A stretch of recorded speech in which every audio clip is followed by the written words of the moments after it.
నమస్తే. పవన్ కళ్యాణ్ ఏరుకోరి ఒక ఐఏఎస్ ఆఫీసర్ని తన టీంలోకి తెచ్చుకోవడానికి ఆయన ప్రయత్నిస్తున్నాడు. ఆయన పేరు కృష్ణతేజ. పవన్ కళ్యాణ్ ఓఎస్టీగా, ఆఫీసర్ ఆన్ స్పెషల్ డ్యూటీగా ఈ కృష్ణతేజను డిప్యుటేషన్ మీద కేరళ నుంచి ఆంధ్రప్రదేశ్కు రప్పించడానికి చంద్రబాబు గారు కృషి చేస్తున్నారు. చంద్రబాబు గారు తన సీఎంఓ ఆఫీస్కి కూడా కొంతమంది ఢిల్లీ క్యాడర్ నుంచి కూడా పిలిపిస్తున్నారు. సో అందులో భాగంగా కృష్ణతేజను కూడా డిప్యుటేషన్ మీద పిలిచి పవన్ కళ్యాణ్ ఓఎస్టీగా పెట్టుకోవాలనుకున్నారు. ఆల్రెడీ కృష్ణతేజ ఆంధ్రప్రదేశ్ వచ్చి పవన్ కళ్యాణ్ చంద్రబాబుని కలిసి కూడా వెళ్ళాడు. సో ఆయన కూడా ఆంధ్రప్రదేశ్ రావడానికి సుముఖంగా ఉన్నారు. సో పవన్ కళ్యాణ్ ఏరికోరి ఒక ఐఏఎస్ ఆఫీసర్ని కేరళ నుంచి ఎందుకు పిలిపిస్తున్నారు? ఎవరో ఆ కృష్ణతేజ కంటే గొప్ప ఐఏఎస్ ఆఫీసర్లు ఎవరు ఆంధ్రప్రదేశ్లో లేరా? ఆయన గొప్పతనం ఏంటి? ఆయన సాధించిన విజయాలు ఏంటి? ఆయన బయోగ్రఫీ ఏంటి అనేది ఇప్పుడు మనం చూద్దాం.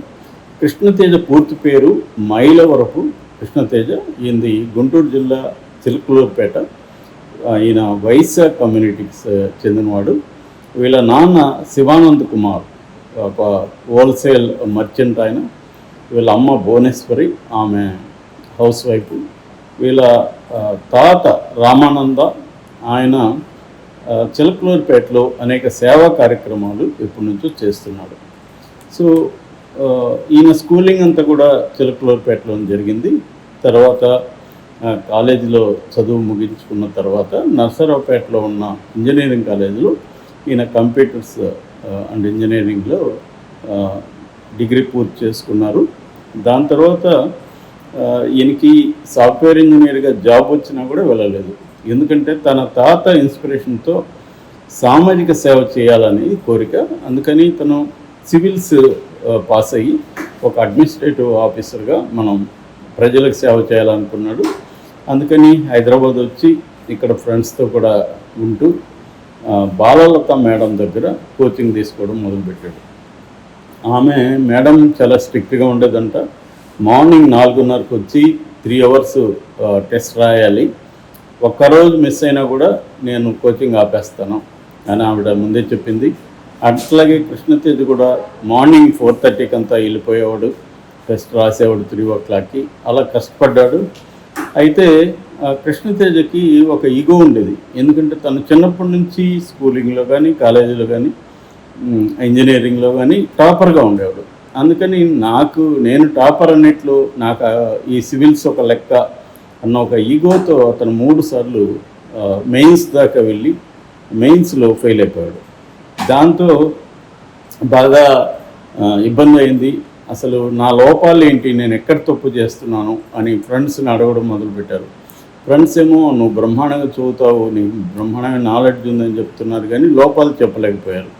ఇటువంటి కండిషన్లో అతనంటే పడని వాళ్ళు 2-3 ఉన్నారు. వాళ్ళు ఒకరోజు ఇతని దగ్గరికి వచ్చి, నీకు ఇదంతా సూట్ కాదురా, నువ్వు పోయి సాఫ్ట్వేర్లో జాయిన్ అవ్వు, నీ వల్ల కాదు ఐఏఎస్ ఐపీఎస్ ఇది అని చెప్తే, అప్పుడు కృష్ణతేజ అడిగాడంట, ఏంటి నా మైనస్లు ఏంటి మీరు చెప్పండి అంటే, అప్పుడు వాళ్ళు చెప్పారంట, ఇది 2000 కంటే ఎక్కువ మార్కులు ఉంటాయి సివిల్స్లో, నీ హ్యాండ్ రైటింగ్ బాగుండదు కాబట్టి అది నీకు పెద్ద మైనస్. అట్లాగే నువ్వు పాయింట్ వైజ్ రాస్తావు కానీ ఒక ఫ్లో ఉండదు నీ రైటింగ్లో, అది సెకండ్ మైనస్. థర్డ్ మైనస్ ఏమంటే అడిగిన దానికి మాత్రమే సమాధానం రాసేసి పక్కకి వెళ్తావు, అది నీ 3వ మైనస్ అని చెప్పారంట. సో అప్పుడు ఇతనికి అర్థమైంది ఏమంటే, మనం పాజిటివ్ అంశాలు చెప్పాలంటే ఫ్రెండ్స్ ఉండాలి, మన లోపలి నెగిటివ్ అంశాలు చెప్పాలంటే మనకి ఎనిమిస్ ఉండాలి. అలాగా తనకి ఎనిమిస్ కూడా ఉపయోగపడ్డారని కృష్ణతేజ అనేక ఇంటర్వ్యూలో చెప్పాడు. అలాగే ఇతను ఎప్పుడైతే తన లోపాలని ఎనిమిస్ ద్వారా గుర్తించాడో వాటిని కరెక్ట్ చేసుకోవడం మొదలుపెట్టాడు. ఒక యూకేజీ టీచర్ ద్వారా హ్యాండ్ రైటింగ్ ప్రాక్టీస్ చేశాడు. దాని తర్వాత బాలలత మేడం సహాయంతో రైటింగ్ ఎలా ఉండాలి, ఫ్లో ఎలా రావాలి, ఒక టాపిక్ని ఎట్లా రాయాలి అనేది అతను ప్రాక్టీస్ చేశాడు.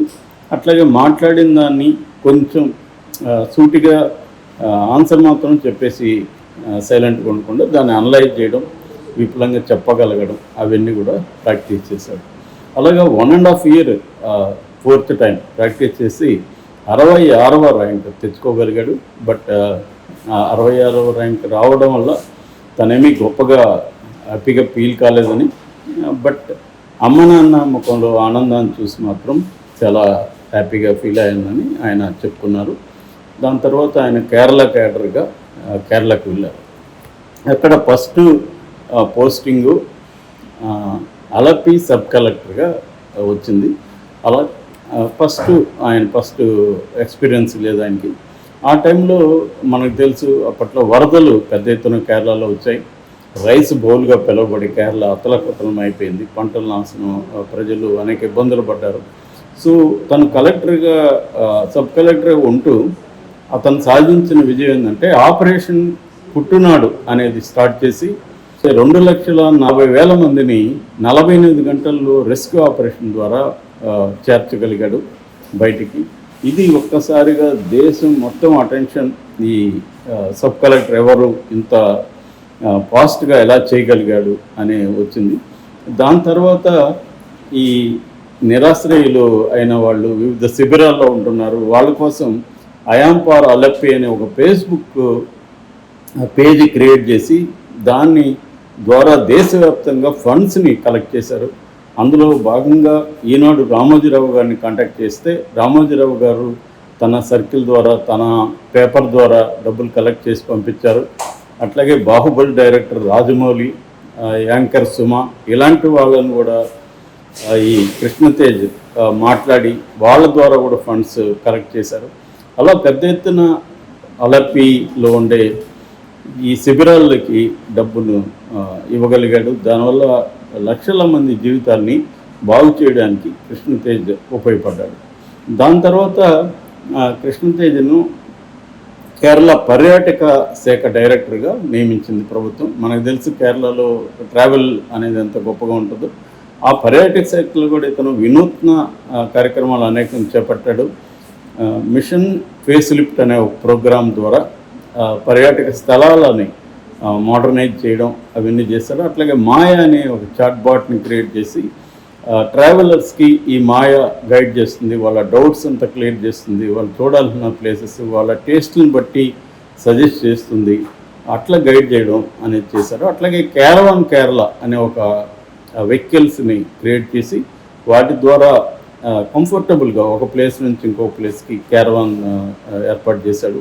ఇలాగ అనేక ప్రోగ్రాములు తీసుకొని కేరళ ట్రావెల్ అండ్ టూరిజంని డెవలప్ చేయడానికి కృష్ణతేజ్ ట్రై చేశాడు. దాని తర్వాత కరోనా టైంలో సివిల్ సప్లైస్ కార్పొరేషన్ జనరల్ మేనేజర్గా ఆయన నియమించబడ్డాడు.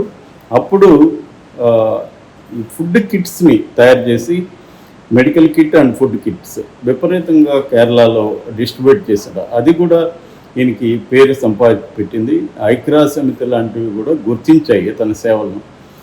ప్రజెంట్ త్రిశూర్ కలెక్టర్గా ఉన్నాడు. అక్కడ ముఖ్యంగా బాలల హక్కుల మీద విపరీతంగా పనిచేస్తున్నాడు.